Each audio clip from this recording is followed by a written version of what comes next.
I should have been overflowing with joy at finally owning the home of my dreams, but instead, I find myself dreading each weekend. The reason? My husband's parents visit every single week, and each time, I'm treated like a maid. Far from getting a break from work-related stress, I only grow more exhausted with every day off.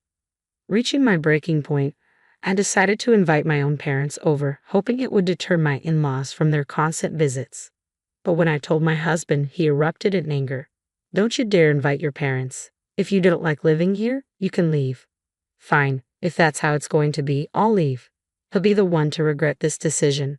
My name is Emma, and I've been married to Michael for 5 years. We were previously renting, so the purchase of our new home was a big milestone for us. However, it didn't escape Michael's parents. "Oh, Emma, we heard you're finally buying your own house," his mother exclaimed. "Yes, that's right. If you need any help finding places, just let us know. We're more than happy to assist," she added. "Thank you. We might start visiting some open houses soon," I responded, though the idea of their continued involvement made me uneasy. I had envisioned selecting our new home with Michael as a personal and carefully considered process, but my mother-in-law had other plans.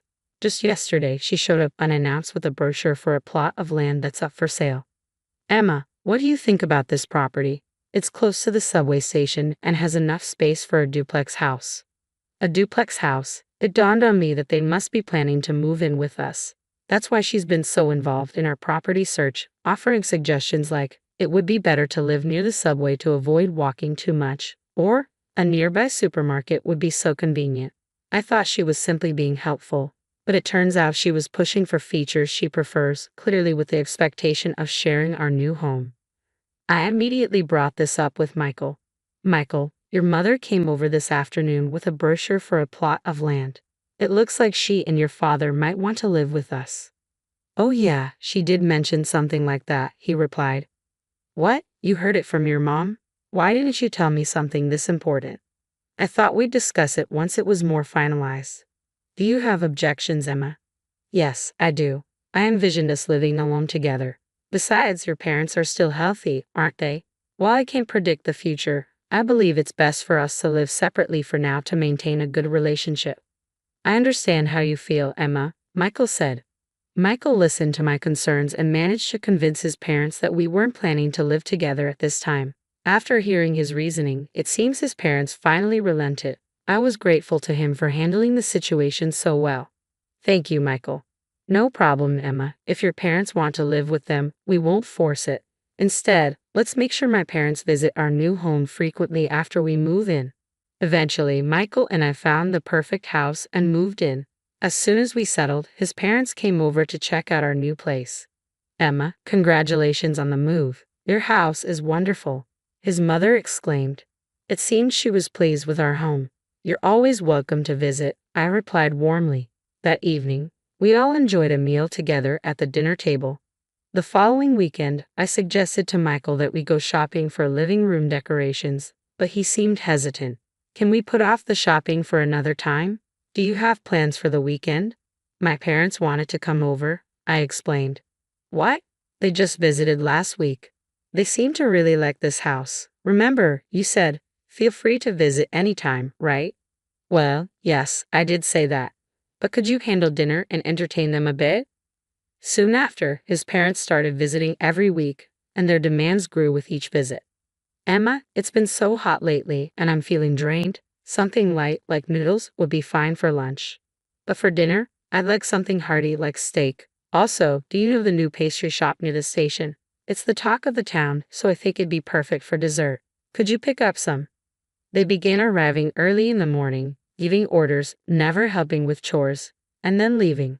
By the second visit, they even assumed it was okay to stay overnight. "Where's the typhoon? And since your parents enjoy a good breakfast, could you have it ready for us first thing in the morning?" The demands from my in-laws kept increasing. Between managing their needs and my work fatigue, I barely had a chance to rest on weekends, which only added to my exhaustion. Reaching my breaking point, I made a heartfelt plea to my husband. "Michael, I really need your mom and dad to stop staying over every weekend. We can't just refuse them. They've made it clear they want to visit." "Well, you could set some boundaries." Look, with working on weekdays and taking care of your parents from morning till night on weekends, I'm left with no time to rest. Consider this: if we were living with them full time, it'd be every single day, not just weekends. They originally wanted to move in with us, but since you strongly opposed it, we prioritized your wishes and they agreed to back off. Compared to living together, having them over on weekends might actually be the better option. But it was becoming unbearable to continue this situation indefinitely. As I wrestled with what to do, my mother called. "Oh, Emma, how are you?" "Sorry, Mom. I haven't been in touch lately." "I'm managing, somehow." "You sound a bit down. Is everything okay?" Well, actually, I shared with my mother the difficulties I was facing with my mother-in-law's constant visits since our move. My mother expressed concern and said, "That sounds really challenging. I can imagine how overwhelming it must be with settling in and buying new things. I've been holding off on calling because I know your in-laws visit every weekend. I haven't even invited my own mother to our new house yet. Maybe if I invite her over, your in-laws might hold off on their visits for that weekend." That evening, I brought up my idea to Michael when he got home from work. "Hey, Michael, I'd like to invite my parents over this weekend. Is that okay with you?" His response was unexpected. "No, my parents have already planned to come this weekend." "But your parents have visited so many times already." "My parents haven't been over even once." "That's because your parents haven't mentioned wanting to visit. My mother has been patient, waiting for us to get settled. She's really eager to come." "Oh, really? Well, then, how about scheduling your parents for when mine aren't coming? They've waited this long, they can wait a bit longer. Isn't it odd to always prioritize your parents, who are here so often? Can't your parents wait until next week?" "You're my wife now. It's natural for us to prioritize my parents. Anyway, you should let your parents know this weekend isn't a good time." "I don't want to do that." "You should just not invite your parents. If I can't have my parents over because of that, then your parents shouldn't come to our house either. They gave you to me, so they should be prepared not to see their daughter all the time." "That's unreasonable. Why shouldn't I be able to invite my parents? Even though I'm married, isn't it natural for them to want to see their family?" Despite Michael's firm refusal, I proposed a compromise. "All right, let's skip this weekend, but from now on, let's try to alternate inviting each other's parents on a regular basis." "How about that?" "Ah, that's exactly. If you're going to suggest something as troublesome as this, we might as well not invite your parents at all. Let's just end this conversation." "But we haven't resolved anything yet. I've made up my mind. I'm not letting your parents come over. If you don't like it, you can leave." No matter what I said, Michael only focused on his parents, never considering me or my own family. His refusal to discuss the matter and his insistence on his own way finally pushed me to my limit. "Fine, if you're that determined, Michael, I'll leave. And when that happens, it'll be too late for regrets." "Regrets? What would I regret if you're gone? Just remember this: I won't accept any apologies. Don't come back asking to return." Leaving behind a Michael who was laughing loudly, I went home and shared what had happened with my parents. They agreed that Michael's stance was unreasonable, with my father particularly upset. "A person who can't respect their family is fundamentally flawed. I'm disappointed in Michael. You should stay here and not go back to that house." His words reassured me that I wasn't at fault. Feeling a sense of relief, I resolved to pursue a divorce. A few months later, I received a call from Michael. "Hey, how much longer are you planning to stay away? Have you forgotten what day it is?" "This Saturday." He spoke with a tone of urgency. "Oh, right, it's the day we were supposed to host your coworkers at our new house." "Yes, exactly. We've been planning this since we moved. Remember? But isn't your mother-in-law supposed to come that day? Why don't you tell your coworkers that my parents are visiting and cancel the gathering?" "There's no way I can do that. I've invited a new boss for my department, and canceling now could impact my future at work." "I don't care. You're the one who kicked me out, remember? Is this really the time to be arguing? Stop sulking and come back. We need to start preparing for everyone's arrival or we won't be ready in time." "I'm not coming back to that house." "What? Are you really okay with putting my job at risk?" "I don't mind. I'm planning to leave you." "Leave? Are you serious?" "Yes, I've been considering it since I left the house and my parents agree with me." "Your parents too. They're as out of touch as you are." "Do whatever you want. I'll have my parents help with the preparations for hosting my coworkers. I don't need you anymore." You're going to regret this. That's what I should be saying. Goodbye. I ended the call abruptly. By now, Michael was probably frantically contacting his in-laws, scrambling to prepare for the office gathering. Since his in-laws had made themselves so comfortable, it was about time they faced some inconvenience. That problematic weekend, our home phone rang in the afternoon. When I answered, Michael's flustered voice came through. "Why is Emma answering the phone? I was trying to reach my new boss." "Why?" "Well, because this is my house." "Emma's house? Don't tell me the new boss is Emma's father." "Yes, my father used to work at Michael's company. He's been away from the main office for a few years as an advisor for a related company's new venture, but he's set to return to the main office next month and will be Michael's new boss."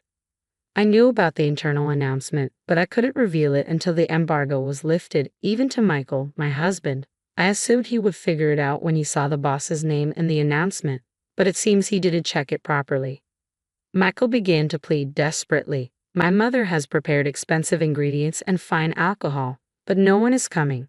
When I contacted my colleagues, they said there was a huge commotion at the company because I didn't invite the new boss. If the boss doesn't come, no one else will. They've been asking me to convince my father to come and clear up the misunderstanding. Michael continued. "Misunderstanding? It's not a misunderstanding, it's a fact. You said, 'Don't ever invite my parents to our house,' didn't you?" "I didn't know your father was my boss at the time." "Then the situation is different now." "That's a rather convenient excuse. I asked you repeatedly if you'd regret this, didn't I?"